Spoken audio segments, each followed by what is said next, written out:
Social മീഡിയയിൽ വരുന്ന ഓരോ മെസ്സേജുകളെ വികൃതി ചോദ്യങ്ങൾ എന്നുള്ള രീതിയിൽ ഒരുപാട് യൂട്യൂബേഴ്സ് ഇപ്പോൾ ഇറങ്ങിയിട്ടുണ്ട്. ഇതിലൊരു ചോദ്യം എഴുതിയേക്കണിട്ടില്ലേ, കാണുമ്പോൾ പൊങ്ങും, പൊങ്ങുമ്പോൾ പോകും, പോകുമ്പോൾ താഴും.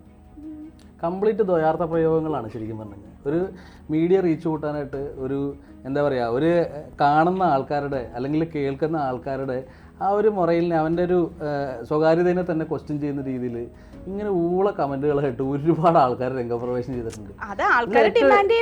ഏറ്റവും ഇൻട്രസ്റ്റ് എന്ന് പറയുന്നിടത്ത് കണ്ട 5 മില്യൺ വ്യൂസ് ആണ് ഇതിൽ. നല്ല സാധാരണ മനുഷ്യർക്ക് ഉപകാരപ്രദമായിട്ടുള്ള ഒരു കോണ്ടന്റ് അല്ലെങ്കിൽ ഒരു സാധനം സംസാരിച്ചു കഴിഞ്ഞിട്ടുണ്ടെന്നുണ്ടെങ്കിൽ 1000 പേര് പോലും കാണുന്നില്ല. ഇതേപോലുള്ള ദ്വയാർത്ഥ പ്രയോഗങ്ങൾക്കാണ് ഇന്ന് ശരിക്കും പറഞ്ഞു കഴിഞ്ഞാൽ മലയാളികൾ ചെവി കൊടുക്കുന്നത്, അല്ലേ? അതിപ്പോൾ നമ്മുടെ അവസ്ഥ അതൊക്കെ തന്നെയല്ലേ. ഇപ്പോൾ ആഗോളതാപനത്തെ പറ്റിയോ കാലാവസ്ഥാ വ്യതിയാനത്തെ പറ്റിയോ ഇവിടെ ഇരുന്ന് സംസാരിച്ചിട്ടുണ്ടെങ്കിൽ ആരുണ്ടാവും? നമ്മളിപ്പോൾ എത്രയോ ടോപ്പിക്സ് ഇവിടെ സംസാരിച്ചേക്കുന്നു. ഏറ്റവും കൂടുതൽ വ്യൂസും അല്ലെങ്കിൽ കമന്റ്സും വന്നിട്ടുള്ളത് എന്തിനാണ്? അത്രേ ഉള്ളൂ. ആൾക്കാർ ഡിമാൻഡ് ചെയ്യുന്നു, നമ്മൾ കൊടുക്കുന്നു. അത് തന്നെയാണ് ഓൺലൈൻ ചാനൽസും ചെയ്യുന്നത്. ഇപ്പോൾ അവരെ കുറ്റം പറയാൻ പറ്റുമോ? അവരുടെ വ്യൂവർഷിപ്പും അല്ലെങ്കിൽ റേറ്റിംഗും കൂട്ടാന്നുള്ളത് അവരുടെ ജോലിയാണ്. അത് അവർ ചെയ്യാൻ. അതിനെക്കാട്ടും ഉപരി എന്താണെന്ന് വെച്ചിട്ടുണ്ടെങ്കിൽ സോഷ്യൽ മീഡിയയിൽ പ്രസിദ്ധരാവണം അല്ലെങ്കിൽ നമ്മുടെ ടോക്കുകൾ വൈറലാവണം എന്നൊക്കെ ഓരോ യൂട്യൂബർക്കും ആഗ്രഹമുണ്ട്. പക്ഷേ ഇത് പലപ്പോഴും ഈ പാശ്ചാത്യ രാജ്യങ്ങളിലുള്ള അത് വെസ്റ്റേൺ സംഭവത്തിൽ ഒരുപാട് പ്രാങ്ക് വീഡിയോസും അല്ലെങ്കിൽ ഇങ്ങനെയുള്ള വീഡിയോസ് കണ്ടിട്ടുണ്ട്. അപ്പോൾ ഇതെല്ലാം അന്ധമായിട്ട് അനുകരിക്കുന്നതാണ് നമ്മുടെ ആൾക്കാർ കാണുന്നത്. പക്ഷേ നമ്മൾ മനസ്സിലാക്കാത്തൊരു കാര്യം എന്താണെന്നറിയോ, ഈ പലപ്പോഴും ഈ ഇങ്ങനെയുള്ള പ്രാങ്ക് വീഡിയോസ് അല്ലെങ്കിൽ ഇങ്ങനെയുള്ള വീഡിയോസ് US വീഡിയോസ് ആണ്, UK വീഡിയോസ് ഒക്കെ ആണെങ്കിൽ അത് ഇൻഫോംഡ് ആണ്, അവരോട് പറഞ്ഞിട്ടാണ് ചെയ്യുന്നത്. ഏറ്റവും കൂടുതൽ സ്വകാര്യതയ്ക്ക് വില കൊടുക്കുന്ന രാജ്യങ്ങളാണ് യൂറോപ്യൻ രാജ്യങ്ങൾ. നമ്മളിവിടെ അങ്ങനെയാണോ? ഒരു മനുഷ്യരോട് പോലും പറയാതെ കുറച്ച് കോളേജ് കുട്ടികൾ അല്ലെങ്കിൽ പെൺകുട്ടികൾ എല്ലാം വരാൻ നേരത്ത് അവരോട് ചോദിക്കുവാണ് പൊങ്ങുമ്പോൾ താഴും താഴുമ്പോൾ പൊങ്ങും എന്നൊക്കെ ചോദിക്കാൻ നേരത്ത് ആ കുട്ടികൾ എന്ത് മറുപടി പറയും? അല്ലെ, അവർ മറുപടി പറഞ്ഞു കഴിഞ്ഞിട്ടുണ്ടെങ്കിൽ അത് കാണുന്ന പബ്ലിക് എന്താ വിചാരിക്കും? അല്ലെന്ന് ഈ കുട്ടികളായാലും ഈ മൈക്ക് കൊണ്ട് ചെല്ലുന്നതൊക്കെ മിക്കത് മെട്രോപൊളിറ്റൻ സിറ്റീസിലാണ്, അല്ലാതെ നാട്ടിൻപുറത്തല്ല ഇവർ മൈക്ക് കൊണ്ട് ചെല്ലുന്നത്. അപ്പോൾ മൈക്ക് കൊണ്ട് ചെന്നിട്ട് ചോദ്യങ്ങൾ ചോദിക്കുമ്പോൾ അവർ ആൻസർ പറയുന്നുണ്ടെങ്കിൽ അവർക്ക് അറിയാം ഇത് എയർ ചെയ്യും അല്ലെങ്കിൽ TV-യിൽ കാണിക്കും. അവരതിനെപ്പറ്റി ബോധോടല്ല, കാണിക്കണേ കാണിച്ചോട്ടെ എന്നുള്ളൊരു വിചാരത്തോടു കൂടിയല്ലേ അവർ ആൻസർ പറയുന്നത്. ഇത് ഓൾറെഡി ജനങ്ങൾക്ക് അല്ലെങ്കിൽ നമ്മുടെ ഈ സോഷ്യൽ മീഡിയ വാച്ച് ചെയ്യുന്ന ആളുകൾക്ക് ഇഷ്ടമാണ്. നമുക്കത് മാറ്റി നിർത്താനൊന്നും പറ്റില്ല. കാരണം ഇത്രയും വ്യൂസ് വരുന്നുണ്ട്, അത്രയും കമന്റ്സ് വരുന്നുണ്ട്. ഞാൻ ചോദിക്കട്ടെ, ഇപ്പോൾ നമ്മൾ പബ്ലിക്കിൽ ചെന്നിട്ട് ഇങ്ങനെ ഒരു ക്വസ്റ്റ്യൻ ചോദിക്കുക, മനഃപൂർവ്വം ഇത്തരത്തിലുള്ള ഉത്തരങ്ങൾ പറയുന്ന ആളുകളുണ്ട്, അവർക്ക് വൈറലാവാൻ വേണ്ടി. നമ്മളിപ്പോൾ കാണുന്ന കോമഡീസ് കാണാറുണ്ടല്ലോ, ഇപ്പോൾ റിവ്യൂ ആണെങ്കിലും ഫിലിം റിവ്യൂ ആണെങ്കിലും റിയൽ കോമഡി എന്റർടൈൻമെന്റ് എന്ന് നമുക്ക് പറയാം. അതായത് റിയൽ ആയിട്ട് നമ്മൾ മറ്റേത് തമാശയ്ക്ക് വേണ്ടി പറയുന്ന തമാശകളാണ്, ഇത് അങ്ങനെയല്ല, ഇത് റിയൽ ആയിട്ട് ഡബിൾ മീനിങ് ആണ്. ആൾക്കാർക്ക് അതാണ് വേണ്ടത്. ഡബിൾ മീനിങ് ആയിക്കോട്ടെ. നമ്മുടെ എന്റർടൈൻമെന്റ് ഉണ്ടായ കാലം മുതലേ ഇങ്ങനെയുള്ള കോണ്ടന്റുകളെല്ലാം വരുന്നുണ്ട്. പക്ഷേ ഇപ്പം ഇവിടെ നടക്കുന്ന പലപ്പോഴും നമ്മൾ സിറ്റിയിലേക്ക് പോയി കഴിഞ്ഞാൽ കാണുന്നത് ഇപ്പോഴും നടക്കുന്നതെന്ന് വെച്ചിട്ടുണ്ടെങ്കിൽ ഒന്നും അറിയാത്ത ഒരു ജനക്കൂട്ടത്തിൻ്റെ ഇടയിലേക്ക് കയറി ചെന്നിട്ട് തമാശ ക്വസ്റ്റ്യൻസ് ചോദിക്കുന്ന ഓക്കെ, ഇതേപോലെ ഡബിൾ മീനിങ് ഉള്ള ക്വസ്റ്റ്യൻസ് ചോദിക്കാൻ നേരത്ത് പലപ്പോഴും ആൾക്കാർ സ്തബ്ധരാവുകയാണ്, എന്താ പറയേണ്ടതെന്നുണ്ട്. ഇപ്പോൾ ചില ക്വസ്റ്റ്യൻസ് ഒന്നും ചില കുട്ടികൾ ചില വീഡിയോസൊക്കെ നമ്മൾ കണ്ടു ഇതിൽ, അത് ചില കുട്ടികൾക്ക് ഇതിൻ്റെ ഡബിൾ മീനിങ് എന്താണെന്ന് മനസ്സിലാവണില്ല. അപ്പോൾ അവർ പറയുവാണ് ഇങ്ങനെ ചോദിക്കുമ്പോഴത്തേക്ക് അതെനിക്ക് ഇഷ്ടമാണെന്ന് പറയുന്ന നേരത്ത് ഈ കുട്ടി അറിയുന്നില്ല ഇത് എന്താ ഇതിന്റെ മറ്റൊരു മീനിങ്ങിൽ എന്താ. ശരിക്കും നമ്മുടെ ഒരു മാനസികാവസ്ഥയാണ് സൂചിപ്പിക്കുന്നത്. അതായത് പറയുന്ന ആൻസർ ശരിക്കും ഡബിൾ മീനിങ് ഉള്ള ആൻസർ അല്ല.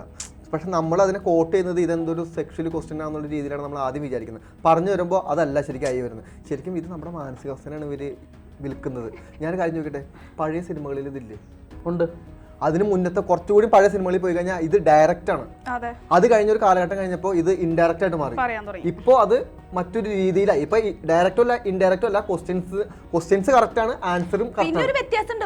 വലിയ ചാനൽസിലൊക്കെ ഇരുന്ന് റീമി ടോമി 1-1-3 ഇതുപോലത്തെ ക്വസ്റ്റ്യൻസ് ഒക്കെ ചോദിച്ചിട്ടുണ്ട്. പക്ഷെ അതൊരു ചാനൽ അത്ര വലിയ ചാനൽ ആകുമ്പോൾ അത് അത്ര ഹൈലൈറ്റ് ചെയ്യപ്പെടുന്നില്ല. സാധാരണ ഓൺലൈൻ മീഡിയയിലൊക്കെ വരുമ്പോൾ അത് കോട്ട് ചെയ്ത് തമ്പും വെച്ചങ്ങ് ഇറക്കും. വലിയ ചാനലോ ചെറിയ ചാനലോ എന്നല്ല, ഈ നിങ്ങൾ എല്ലാം പറഞ്ഞ പരിപാടിയിലും നമ്മൾ എന്താണ് ചോദിക്കാൻ പോകുന്നത്, എന്താണ് അതിന്റെ മീനിങ്, എന്താ ആൻസർ എന്നുള്ള കാര്യം ഇൻഫോംഡ് ആണെന്ന് മനസ്സിലായോ? ഞാൻ പറഞ്ഞ യാദൃശികമായിട്ട് ഒരു പബ്ലിക്കിന്റെ അടുത്ത് പോയിട്ട് ഇതേപോലുള്ള ക്വസ്റ്റ്യൻ ചോദിക്കുന്നത് ഒരു തരത്തിലും സഹിക്കാൻ പറ്റുന്ന ഒരു കാര്യമല്ല. ഞാനിപ്പോൾ കഴിഞ്ഞ ദിവസം അങ്ങനെ ഒരു സംഭവം യൂട്യൂബിൽ കണ്ടു. ഒരു പെൺകുട്ടി നമ്മുടെ ഈ എടപ്പള്ളി പാലാരിവട്ടത്ത് ഉള്ള ഓട്ടോ ചേട്ടന്മാരുടെ അടുത്ത്, അത്യാവശ്യം ഓട്ടോ ഓടിക്കുന്ന ആൾക്കാരൊക്കെ ഒരു 25 വയസ്സിലൊക്കെ 30 വയസ്സിലൊക്കെ മുകളിലുള്ള ആൾക്കാരായിരിക്കും. അപ്പോൾ അവരുടെ അടുത്ത് ചെന്നിട്ട് ഇതേപോലെ ഒരു ക്വസ്റ്റ്യൻ ചോദിച്ചു. ആ ക്വസ്റ്റ്യൻ ഞാനിവിടെ പറയുന്നില്ല, എനിക്കത് പറയാൻ പോലും തന്നെ മടിയുണ്ട്. അപ്പോൾ അങ്ങനത്തെ ഒരു ക്വസ്റ്റ്യൻ ചോദിച്ചപ്പോൾ അവർ പ്രതികരിച്ചു. ഒരു മോളുടെ പ്രായമുള്ള ഒരു പെൺകുട്ടി വന്നിട്ട് ചോദിക്കുവാണ്, ഇങ്ങനൊരു ക്വസ്റ്റ്യൻ ചോദിക്കുകയാണ്. യാദൃശികമായിട്ട് പെട്ടെന്ന് ചോദിക്കാൻ നേരത്ത് അവരത് പ്രതികരിച്ച് കഴിഞ്ഞപ്പോഴത്തേക്കും ഇവരുടെ പ്രതികരണം എന്താ വെച്ചിട്ടുണ്ടെങ്കിൽ സദാചാര പോലീസിനും കളിക്കുന്നു. മനസ്സിലായി?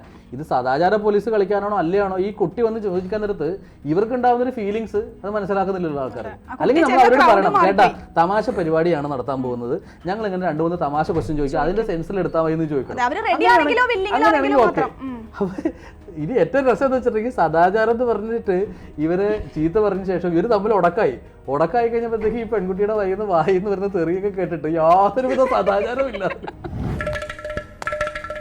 അല്ല, ഈ പറഞ്ഞ ഓട്ടോറിക്ഷ സ്റ്റാൻഡുകൾ അത്ര ബെറ്റർ ഒന്നുമല്ല. നമുക്കറിയാം, നാട്ടിലെ എല്ലാ ഓട്ടോറിക്ഷ സ്റ്റാൻഡുകളിലാണ് ഇത്തരത്തിലുള്ള വാർത്തകൾ പൊട്ടിമുളയ്ക്കുന്നതും ഇത്തരത്തിലുള്ള കാര്യങ്ങൾ സംസാരിക്കുന്നതും. ഈ പറഞ്ഞ ഇതിലും അഗ്ലിയായിട്ട് സംസാരിക്കുന്ന ആളുകൾ ഞാൻ പറയുന്നില്ല, എങ്കിൽ പോലും കുറേ ആളുകളുള്ള കൂട്ടത്തിലുള്ള ഞാൻ കേട്ടിട്ടുണ്ട് നേരിട്ട് ഇത്തരത്തിലുള്ള ടോക്ക്. ഇപ്പം നമ്മളൊരു ഓട്ടോറിക്ഷ വിളിക്കാൻ പോയാലും ഇതേ തെറി ഇവരുടെ പറയുന്നത് ഞാൻ കേട്ടിട്ടുണ്ട്. ആരും പെർഫെക്റ്റ് അല്ല, ഞാൻ പറയട്ടെ, തെറി എല്ലാവരും പറയും. ഒരു വിഭാഗത്തിനെ മാത്രം നമ്മൾ അങ്ങനെ പറയുന്നത് ശരിയല്ല. ഇന്ന് ഈ പറഞ്ഞ പോലെ തന്നെ ആ വിഭാഗത്തെ പറ്റി പറഞ്ഞതുകൊണ്ട് ഞാൻ പറഞ്ഞ അല്ല, ഈ അഗ്ലി ആയിട്ടുള്ള വാക്കുകൾ എല്ലാ വിധത്തിലുള്ള സമൂഹത്തിന്റെ എല്ലാ വിധത്തിലുള്ള ആൾക്കാർ ഉപയോഗിക്കുന്നുണ്ട്. അതൊക്കെ ക്ലോസ്ഡ് ഗ്രൂപ്പുകളിൽ ഉപയോഗിച്ചിരുന്ന സാധനം ഇന്ന് പബ്ലിക് പ്ലാറ്റ്ഫോമിലേക്ക് അല്ല ചേട്ടാ, ഡബിൾ മീനിങ് എന്ന് പറഞ്ഞു. ഇതൊക്കെ ഡബിൾ മീനിങ് ആണെന്നെങ്കിലും പറയാം. നമ്മുടെയൊക്കെ പോസ്റ്റിന്റെ ഒക്കെ അടിയിൽ വരുന്ന കമന്റ്സ് അല്ലെങ്കിൽ നമ്മുടെ ഓരോ പ്രോഗ്രാമിന്റെ അടിയിൽ വരുന്ന കമന്റ്സ് ഒക്കെ പച്ചക്കല്ലേ അവർ ഇടുന്നത്. അതിന് ഡബിൾ മീനിങ് പോയിട്ട് എല്ലാം സ്ട്രൈറ്റ് ആണ് കാര്യങ്ങളൊക്കെ. അതിനും ചിത്രീകരിക്കേണ്ട ആവശ്യമില്ല. എന്താ കാര്യം എന്ന് വെച്ചിട്ടുണ്ടെങ്കിൽ അതൊക്കെ ഓരോരുത്തരുടെ മാനസികമായ അവസ്ഥയിൽ ഓരോരുത്തർ ഇടുന്നതാണ്. അപ്പൊ അതിനൊന്നും ചോദ്യം ചോദിച്ചാൽ പറയാൻ താല്പര്യമുണ്ടെങ്കിൽ പറയാൻ താല്പര്യം ഒഴിഞ്ഞു മാറാം. ഈ പറയാൻ താല്പര്യം ഉണ്ടായിട്ടും അതിന് ഉത്തരം പറഞ്ഞിട്ട് പിന്നെ അധികം കിടന്ന് സംസാരിക്കുന്ന ഒരു അർത്ഥമില്ല. ഇപ്പൊ നിങ്ങളുടെ അടുത്താണ് ഇങ്ങനെ ഒരാൾ വന്നു കഴിഞ്ഞാൽ എന്ത് മറുപടി പറയും? എനിക്ക് ഇഷ്ടമല്ല എന്ന് തന്നെ പറയും. അത്രയല്ലേ? ഇത് മനഃപൂർവ്വം പറയുന്ന ആൾക്കാരുണ്ടെന്ന്. ഇത് കുട്ടികൾ ആ സമയത്ത് തമാശയായിട്ട് എടുക്കുന്ന സാധനം, പിന്നീടാണ് ഇത് കൺവേർട്ടായിട്ട് മാറുന്നത്. പിന്നെ ഈ സ്ട്രീറ്റ് ഫോട്ടോഗ്രാഫർ വരെയുള്ള കാലാണിത് അല്ലേ? നമ്മൾ വഴി കൂടി പോകുമ്പോൾ ഒരാൾ വന്നിട്ട് ഒരു ഫോട്ടോ എടുത്തോട്ടെ എന്ന് ചോദിച്ചിട്ട് അത് അവർ ഇൻസ്റ്റാഗ്രാമിൽ ഇടുന്നു. അപ്പൊ കാലം അത്രയും മാറിയിട്ടുണ്ട്. സ്ട്രീറ്റ് ഫോട്ടോഗ്രാഫി കൂടെ മാറിയിട്ട് ഇപ്പൊ പ്രാങ്കുകളായല്ലോ. പിന്നെ ഡാൻസ് കളിപ്പിക്കുക, ഓടി വന്ന് കെട്ടിപ്പിടിക്കുക, പെട്ടെന്ന് കൂടെ ഡാൻസ് കളിക്കുക. അപ്പൊ ഇതിന്റെയൊക്കെ സോഷ്യൽ ഇമ്പാക്ട് എന്ന് വെച്ചിട്ടുണ്ടെങ്കിൽ ആർക്ക് വേണമെങ്കിലും ഇതൊക്കെ ചെയ്യാന്നുള്ള സിറ്റുവേഷൻ ആയി അല്ലേ? നമുക്ക് വേണമെങ്കിൽ ആരുടെ അടുത്ത് വേണമെങ്കിലും ചെയ്യാം. എന്നിട്ട് പെട്ടെന്നൊരു ക്യാമറ ഉണ്ട് ചേച്ചി, മറ്റേതുണ്ട് പ്രാങ്ക് ആണെന്ന് പറഞ്ഞു. പണ്ട് തരികിട എന്ന് പറഞ്ഞൊരു പരിപാടി വന്നത് ഓർക്കുണ്ടോ? അന്ന് ആ തരികിട സാബു അവതരിപ്പിച്ചിരുന്ന പരിപാടി. അപ്പൊ അന്ന് തന്നെ ആ പരിപാടിക്കെതിരെ ഒത്തിരി പേര് രംഗത്ത് വന്നിട്ടുണ്ടായിരുന്നു. അതൊരു മെയിൻ സ്ട്രീം ചാനലിലായിരുന്നു അതുണ്ടായിരുന്നു, ആൾക്കാരെ പറ്റിക്കുന്ന പരിപാടി. ഇപ്പൊ അത് എല്ലാ ചാനലും എടുക്കുന്നു, ഓൺലൈൻ മീഡിയാസ് ഇങ്ങനെ അവർക്ക് റേറ്റ് കിട്ടാൻ വേണ്ടിയിട്ട് ചെയ്തുകൊണ്ടിരിക്കുന്നു. അത്രേ ഉള്ളൂ. ഇപ്പോൾ നമ്മൾ ഈ പറഞ്ഞ പ്രാങ്ക്സ് ഒക്കെ കുറച്ചുകൂടി ആക്റ്റീവായിട്ട് നിൽക്കുന്നത് ഇൻസ്റ്റാഗ്രാം റീൽസുകളിൽ മറ്റുമാണ്. അതായത് ഈ പ്രാങ്ക് വീഡിയോന്റെ ഏജ് നല്ല രീതിയിൽ ഡിഫറൻറ്റ് ഉണ്ട്. അതായത് കൊച്ചു കുട്ടികൾ മുതൽ ഇപ്പോഴത്തെ ഒരു 25-26 വയസ്സ് വരെയുള്ള കുട്ടികളുടെ ഇടയിലാണ് ഇത് ഭയങ്കരമായിട്ട് ആക്റ്റീവായിട്ട് നിൽക്കുന്നത്. അവർ ഈ സാധനത്തെ എൻജോയ് ചെയ്യുന്നുണ്ട്. എവിടെയും ശ്രദ്ധിച്ചിട്ടുണ്ടോ? ഇത്തരത്തിലുള്ള പ്രാങ്ക് വീഡിയോസിന് ഇടയിലൊന്നും അത്തരത്തിലുള്ള കുട്ടികളുടെ ഒരു കമൻറ്റും കാണാൻ പറ്റില്ല. കുറച്ചുകൂടിയും ഇതുമായിട്ട് ബന്ധപ്പെടാത്ത ആളുകളോ അല്ലെങ്കിൽ ഈ മറുപടി കൊടുക്കാത്ത ആളുകളായിരിക്കും ഇതിൻ്റെ അടിയിൽ വന്ന് കമൻറ്റ് ചെയ്യുന്നത്. പക്ഷേ ഇത്തരത്തിലുള്ള കുട്ടികൾക്ക് ഇത് പ്രശ്നമല്ല. അത് തന്നെയാണ് ഞാൻ പറഞ്ഞത്. കുട്ടികളെ സംബന്ധിച്ചിടത്തോളം, ചെറിയ കുട്ടികളെ സംബന്ധിച്ചിടത്തോളം റിയൽ എന്താണ് അൺറിയൽ എന്താണെന്ന് തിരിച്ചറിയാൻ പറ്റുന്നില്ല.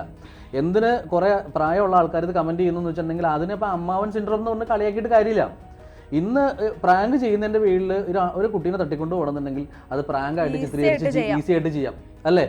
നാട്ടുകാർ വന്ന് പിടിച്ചു കഴിഞ്ഞാൽ ഉടനെ തന്നെ ഒരു ക്യാമറ കാണിച്ച് പ്രാങ്കാണെന്ന് പറഞ്ഞാൽ മതി. അപ്പൊ ഇങ്ങനെ ഓർഗനൈസ്ഡ് ആയിട്ടുള്ള ക്രൈമുകൾ നടക്കുന്ന അവർ വിചാരിക്കും ഇതുപോലത്തെ പ്രാങ്കാണെന്നായിരിക്കും. അപ്പോൾ എൻ്റെ അഭിപ്രായം തമാശകൾ പറയുന്നതും ഡബിൾ മീനിങ്ങും എന്ത് വേണമെങ്കിലും ആയിക്കോട്ടെ, അങ്ങനെയുള്ള കാര്യങ്ങളൊക്കെ ആ ഒരു പങ്കെടുക്കുന്ന അറ്റ്ലീസ്റ്റ് ആൾക്കാരും കൂടെ ഇൻഫോംഡ് ആയിട്ടാണ് ചെയ്യണമെന്നുണ്ടെങ്കിൽ കുഴപ്പമില്ല. ഇത് ഒന്നും അറിയില്ലാതെ പെട്ടെന്നൊരു സമൂഹത്തിലേക്ക് വന്നിട്ട് പെട്ടെന്ന് സംഭവങ്ങൾ ചെയ്യുന്നു, എസ്കേപ്പ് ചെയ്യാൻ വേണ്ടി പ്രാങ്കാണെന്ന് പറയുന്നതിൽ അതൊരു സീരിയസ് ഇമ്പാക്റ്റ് ഉണ്ടാക്കും. അതുകൊണ്ടാണ് പലരും അതിൻ്റെ ഇടയിൽ പറയുന്നത് നല്ല ഇടി കിട്ടുന്നത്. അതുകൊണ്ടാണ് നല്ല ഇടി കിട്ടുന്നത്. ഇപ്പം നമ്മൾ കാണണമെങ്കിലേ ഇത് ചോദിക്കുന്നവൻ കറക്റ്റ് ഒരു ആൻസർ അവൻ്റെ മനസ്സിലുണ്ട്. ഇപ്പം നേരത്തെ ചേട്ടൻ പറഞ്ഞ ആ ക്വസ്റ്റിൻ്റെ ആൻസർ എന്താണെന്ന് എനിക്ക് അറിയില്ല. ഇപ്പം നമുക്ക് ചിന്തിക്കാം അതെന്തെങ്കിലും വളരെ ജനറൽ ആയിട്ടൊരു ക്വസ്റ്റ്യൻ ആയിരിക്കും, അത് മോശം ഒരു സാധനം ആവാൻ സാധ്യതയില്ല. പക്ഷേ ഇത് ഇപ്പം ചേട്ടൻ ഞങ്ങളുടെ അടുത്ത് പറഞ്ഞു, ഞങ്ങളത് കേട്ടു. ഇത് കേൾക്കുന്ന ഒരാൾ എന്തായിരിക്കും ചിന്തിക്കുന്നത്? പെട്ടെന്ന് ഇത് ഒരു വൾഗർ എന്തൊരു സാധനമാണെന്ന് വിചാരിക്കുള്ളൂ അല്ലേ? എൻ്റെ ആൻസർ എന്ന് പറഞ്ഞാൽ എന്താണ്? ഇതിൻ്റെ ആൻസർ നമ്മൾ ഈ ഫ്ലാറ്റുകളുടെയും ആളുകളുടെയും ഫ്രണ്ടിൽ വെക്കുന്ന ബൂം ബാരിയർ ഇല്ലേ, ഇങ്ങനെ പൊങ്ങുന്നു താഴ്ന്നു പോയിട്ടുള്ള, അതാണ് ഇതിന്റെ ആൻസർ. ചോദിച്ചാളുടെ കുഴപ്പമില്ല, നമ്മുടെ ചിന്താരീതിയുടെ അപ്പൊ പ്രശ്നം കേൾക്കുന്ന മനസ്സിലായി. ആളുകൾ ഇത് എന്തായിട്ടായിരിക്കും ചിന്തിച്ചു വെച്ചിരിക്കുന്നത്? പിന്നെ റിയൽ ലൈഫില് ഞാൻ ചോദിക്കുന്നത് ഇത് അപ്പൊ ആരുടെ പ്രശ്നമാണ് ശരിക്കും? കേൾക്കുന്നവരുടെ കേൾക്കുന്നവരുടെ പ്രശ്നമാണ്, നമ്മുടെ പ്രശ്നമാണ്, ചോദിച്ചവന്റെ പ്രശ്നമാണ്, കേട്ട ഇല്ല, ഉത്തരം പറയുന്നവന്റെ പ്രശ്നമാണ്. ചോദിച്ചവൻ വളരെ ഇന്നസെന്റ് ആയിട്ട് ചോദിച്ചതാണെന്നുണ്ടെങ്കിൽ അത് കേൾക്കുന്ന ആൾക്കാരുടെ പ്രശ്നമാണ്. ചോദിച്ചവൻ തെറ്റിദ്ധരിപ്പിക്കുന്ന രീതിയിൽ ആ വേറൊരു ആൻസറും കൂടെയുള്ള ചോദ്യം അവൻ വളരെ ഇന്റൻഷനലി തന്നെ ചോദിക്കുന്നത്, അപ്പൊ ചോദിക്കുന്നവന്റെ തെറ്റാണ്. വളരെ clear. അല്ല, ഈ ചോദിക്കുന്നവൻ അറിയാം, അത് കേൾക്കുന്നവന് അവൻ ഇങ്ങനെയൊക്കെ ചിന്തിക്കുന്നുള്ളത്. ഇങ്ങനെയൊക്കെ ചിന്തിക്കുക. അതിപ്പോ ഡബിൾ മീനിങ്ങുള്ള എന്ത് സാധനം ചിന്തിക്കുന്നത് ഞാൻ കാര്യം ചോദിക്കട്ടെ. അല്ല, ഇതിനിപ്പോ ജനറലൈസ് ചെയ്ത് പറയുന്ന കാര്യം എന്താണെന്നറിയോ? ഞാൻ കാര്യം ചോദിക്കട്ടെ. ഇത്തരത്തിലുള്ള ഡബിൾ മീനിങ് ആയ ക്വസ്റ്റ്യൻസ് ചോദിച്ചാൽ ഒരു മനുഷ്യന്റെ ബ്രെയിനിൽ ആദ്യം വരുന്ന പിക്ചറുകൾ എന്തായിരിക്കും, മെമ്മറീസ് എന്തായിരിക്കും? അത് സയന്റിഫിക് ആയിട്ട് പറയാൻ നേരത്ത് ഇദ്ദേഹം ചോദിച്ച ക്വസ്റ്റ്യനിൽ വളരെ ഇമ്പോർട്ടൻസ് ഉണ്ട്. എന്താ കാര്യം എന്ന് വെച്ച് കഴിഞ്ഞിട്ടുണ്ടെങ്കിൽ, ഒരു ചോദ്യം ഒരിലേക്ക് വരാൻ നേരത്ത് സയന്റിഫിക് ആയിട്ട് പറയുകയാണെങ്കിൽ അയാളുടെ പാസ്റ്റ് എക്സ്പീരിയൻസുമായിട്ട് റിലേറ്റഡ് ആയിട്ടുള്ള സാധനങ്ങൾ കണക്റ്റഡ് ആയിരിക്കും. അല്ലെങ്കിൽ അവന് ഏറ്റവും ഇമ്പോർട്ടന്റ് ആയ ഒരു വിഷയം കണക്റ്റഡ് ആയിരിക്കും. ഞാൻ ഒരു കൊച്ചു കുഞ്ഞിന്റെ അടുത്ത് ഈ ക്വസ്റ്റ്യൻ ചോദിച്ചാൽ ഈ കുഞ്ഞിങ്ങനെ ചിന്തിക്കില്ല. അവന് എക്സ്പീരിയൻസ് ഇല്ല. മനസ്സിലായി? അപ്പൊ ഇത് ചിന്തിക്കുന്നത് ആരാന്ന് പറഞ്ഞു കഴിഞ്ഞാൽ ആ ഒരു പർട്ടിക്കുലർ വിഷയം മാത്രം ചിന്തിച്ചിരിക്കുന്ന ആളുകളായിരിക്കണം ഇത് കൂടുതൽ ഇതിനെ ഡബിൾ മീനിങ് ആയിട്ട് ചിന്തിക്കാനുള്ള. കാര്യം ചോദിക്കട്ടെ, ഈ റിയൽ ലൈഫിൽ ഡബിൾ മീനിങ് വെച്ച് സംസാരിക്കുന്നത് ഏറ്റവും കൂടുതൽ ആണുങ്ങളല്ലേ? ഞങ്ങൾക്ക് അത്രയും ടാലന്റ് ഒന്നും ഇല്ല. അല്ല, ആണുങ്ങളാണെന്ന് പറയാൻ പറ്റില്ല. ഇപ്പൊ നമ്മളെ സംബന്ധിച്ചിടത്തോളം ആണുങ്ങൾ കൂടുതൽ കമ്പനി ഉള്ള ആൾക്കാരുള്ളതുകൊണ്ട് നമുക്ക് അറിയാൻ പറ്റുന്നു. നമ്മളിങ്ങനെ ലേഡീസ് കമ്പനിയിൽ പോവാത്തോണ്ട് ഞങ്ങൾക്ക് അറിയില്ല. അല്ലല്ല, എനിക്കറിയാം. ഞാൻ പോവാറുള്ള നമ്മളെക്കാളും നമ്മൾ പറയുന്നെന്ന് പറഞ്ഞാൽ അത് ജസ്റ്റ് ഒരു കോമഡി പോലെ പറയുന്ന അതിന്റെ ഉള്ളിലോട്ടൊന്നും കടന്നു ചെല്ലില്ല. സ്ത്രീകൾ പറയുന്നത് അങ്ങനെ ആയിരിക്കില്ല. അതിന്റെ ഉള്ളിലോട്ട് കടന്നു ചെന്നിട്ട് എക്സ്ട്രീം ലെവൽ പോയിട്ടായിരിക്കും തിരിച്ചു വരുന്നത്. അത് ഒരു വിഷയം നമ്മള് ഒരു മണിക്കൂർ ഉണ്ടെങ്കിൽ ചിലപ്പോൾ ഒരു 50 വിഷയം സംസാരിച്ചെടുക്കും. ഇവർ ഒരു മണിക്കൂർ ഉണ്ടെങ്കിൽ അതിനകത്ത് 2 വിഷയം സംസാരിക്കും. ആ 2 വിഷയം വളരെ ഡീപ്പായിരിക്കും. എന്നാലും ഞങ്ങൾക്ക് ഡബിൾ മീനിങ് അത്രയൊന്നും അറിയില്ല കേട്ടോ. ഇന്ന് നക്ഷല് നമ്മൾ പറഞ്ഞത് ഇത്രേ ഉള്ളൂ. റോജിൻ പറഞ്ഞ പോലെ തന്നെ ഇത് ചോദ്യം ചോദിച്ചു കഴിഞ്ഞാൽ കേൾക്കുന്നവന്റെ പെർസ്പെക്റ്റീവ്, അവന്റെ മൈൻഡിൽ എന്താണ് വരുന്നതനുസരിച്ചിട്ടാണല്ലോ ഇത് ഡേർട്ടി ആണോ അല്ലാതാണോ എന്ന് ചിന്തിക്കുന്നത്.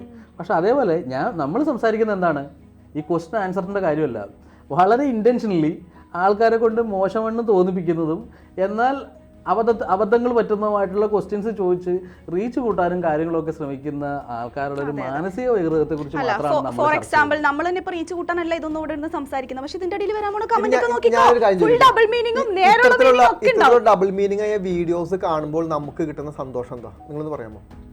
അല്ല, പൊതുവെ ചേട്ടൻ ആ വീഡിയോ കാണുമ്പോൾ എന്താണ് തോന്നുന്നത്? പക്ഷെ ഒരു ടെൻഡൻസി ഉണ്ടാവും അത് ഫുള്ള് കാണാനായിട്ട്. ഈ വീഡിയോ കണ്ടു കഴിഞ്ഞപ്പോഴത്തേക്കും എനിക്കത് ഇറിറ്റേഷൻ തോന്നിയോണ്ടാണ് ഞാൻ സംസാരിച്ചത്. മനസ്സിലായോ? എപ്പോഴും അങ്ങനെ തോന്നണമെന്നില്ല. അതെ, ഒരു വീഡിയോ രണ്ട് രീതിയിലാണ് റീച്ച് പോകുന്നത്. ഒന്ന്, വളരെ ഇറിറ്റേറ്റഡ് ആയ വീഡിയോസ് സോഷ്യൽ മീഡിയയിൽ ഭയങ്കര റീച്ച് ഉണ്ടാവും. 2, ക്യൂരിയോസിറ്റി ഉള്ള വീഡിയോകൾക്കും ഭയങ്കര റീച്ച് ആയിരിക്കും. ഈ പറഞ്ഞ ഡബിൾ മീനിങ് ഉള്ള വീഡിയോ 2 ഇറിറ്റേഷൻ, അതായത് ആളുകളെ ഡിപ്പെൻഡ് ചെയ്തിരിക്കും. ഇപ്പൊ ചേട്ടൻ ഇറിറ്റേഷൻ ആണെങ്കിൽ ചിലപ്പോൾ അതേ അനുഭവം പറഞ്ഞിട്ട് ചിലപ്പോൾ അത് കണ്ടു തീരാൻ താല്പര്യം. കാരണം അടി കിട്ടോ ഇനിയിപ്പോ പെൺകുട്ടിയാണെങ്കിൽ ആ പെൺകുട്ടിയുടെ എക്സ്പ്രഷൻ എന്താണ്, ആ പെൺകുട്ടി പറയുന്ന മറുപടി എന്താണ്, റിയാക്ഷൻ എന്താണ്, ആ പെൺകുട്ടിയുടെ കൂടെ നിൽക്കുന്നവർ ഇങ്ങനെ റോബൊത്തിച്ചിരിക്കുന്നുണ്ടോ, മറുപടി പറയുന്നുണ്ടോ, ഇനി പെൺകുട്ടി വളരെ ബോൾഡ് ആയിട്ടാണ് മറുപടി പറയുന്നത്. ഇത്തരത്തിലുള്ള ക്യൂരിയോസിറ്റി ഫാക്ടറാണ് ശരിക്കും ഈ വീഡിയോ ഓടാനുള്ള കാരണം ഇതാ. മറ്റേത് അത് കേൾക്കുന്നവൻ അറിയാം ഇത് മറ്റേ ക്വസ്റ്റ്യൻ അല്ല, മനസ്സിലായി, ഇത് ആ ഒരു സെക്ഷുവലായിട്ട് ബന്ധപ്പെട്ട ആൻസർ അല്ല. എന്നിട്ടും ഈ പറഞ്ഞവര് കാണൂന്ന് പറഞ്ഞവര് എന്റെ അടുത്ത് കമന്റ് ഇവരിതെല്ലാം ഒന്നേന്ന് മുതൽ അവസാനം വരെ കണ്ടു തീർത്തിട്ട് ഇതിന്റെ അടിയിലെന്ന് പറയും ഇത്തരത്തിലുള്ള ക്വസ്റ്റ്യൻസ് ആണ്. ആ ചോദ്യം ചോദിച്ച പെണ്ണിനെ പറ്റി പറയാൻ വേറെ ഒന്നും ഉണ്ടാവില്ല. ആ കൊച്ചിനെ സംബന്ധിച്ച് ആ കൊച്ചാ സമയത്ത് അതായിരിക്കില്ല ചിന്തിച്ചിരിക്കുന്നത്. ആ കൊച്ചു ചിലപ്പോൾ ഒരു കുസൃതി ചോദ്യം ലെവലായിരിക്കും ഉത്തരം പറഞ്ഞിരിക്കുന്നത്. അത് ചിലപ്പോൾ ഒരു അറിയാതെ പറഞ്ഞ ഉത്തരമാണെങ്കിലും ആ പെൺകൊച്ചും ഈ പറഞ്ഞ സോഷ്യൽ മീഡിയയിൽ തെറി കേൾക്കേണ്ടി വരും, ഈ പറഞ്ഞതിനും കേൾക്കേണ്ടി വരും. അപ്പോൾ ആക്ച്വലി പറഞ്ഞു വന്നത് അല്ല, ഇന്ന് കാണുന്ന സംഭവം എന്ന് വെച്ച് കഴിഞ്ഞിട്ടുണ്ടെങ്കിൽ സോഷ്യൽ മീഡിയയിൽ 2 രീതിയിലാണ് ഉപയോഗിക്കുന്നത്. ഒന്ന് എൻ്റർടൈൻമെൻറ്റിന് വേണ്ടിയും മറ്റൊന്ന് നോളജ് ഗ്യാതറിങ്ങിന് വേണ്ടിയിട്ടും. നോളജ് ഗ്യാതറിങ്ങിന് വേണ്ടിയിട്ട് ഇവിടെ ആൾക്കാരൊന്നും ഉപയോഗിക്കുന്നില്ല എന്നത്, എൻ്റർടൈൻമെൻറ്റിന് വേണ്ടി ഉപയോഗിക്കുന്നത്. അപ്പോൾ ക്വസ്റ്റ്യൻസ് എന്താണെങ്കിലും മറ്റുള്ളവരുടെ പ്രൈവസിയിലേക്ക് കടന്നു കയറി അല്ലെ അവരെ ഇൻസർട്ട് ചെയ്യാതെ തന്നെ ജോക്സും ഹ്യൂമേഴ്സും ഉപയോഗിച്ചിട്ടും നമുക്ക് കാര്യങ്ങളൊക്കെ ചെയ്യാം. പക്ഷേ അൺഫോർച്ചുനേറ്റ്ലി റോജിന് പറഞ്ഞ പോലെ എന്താ പറയുക, സെൻസേഷണൽ ആയിട്ടുള്ള അല്ലെന്നുണ്ടെങ്കിൽ നെഗറ്റീവ് ആയിട്ടുള്ള സംഭവങ്ങൾ ഇടാന്നിടത്താണ് മില്യൺസ് ഓഫ് വ്യൂസ് കിട്ടുന്നത്. അത് പലരുടെയും പല യൂട്യൂബേഴ്സിനെ അല്ലെങ്കിൽ പല ആൾക്കാർക്കും റവന്യൂ ഉണ്ടാക്കാനും റീച്ച് ഉണ്ടാക്കാനും ഒക്കെ കിട്ടുന്നതുകൊണ്ട് ഇത് വ്യാപകമായ രീതിയിൽ മിസ്യൂസ് ചെയ്യപ്പെടുന്നു. കൂടുതൽ വാർത്തകളും വിശേഷങ്ങളും നിങ്ങളിലേക്കെത്താൻ ABC TV സബ്സ്ക്രൈബ് ചെയ്യുക, ബെൽ ബട്ടൺ അമർത്തുക.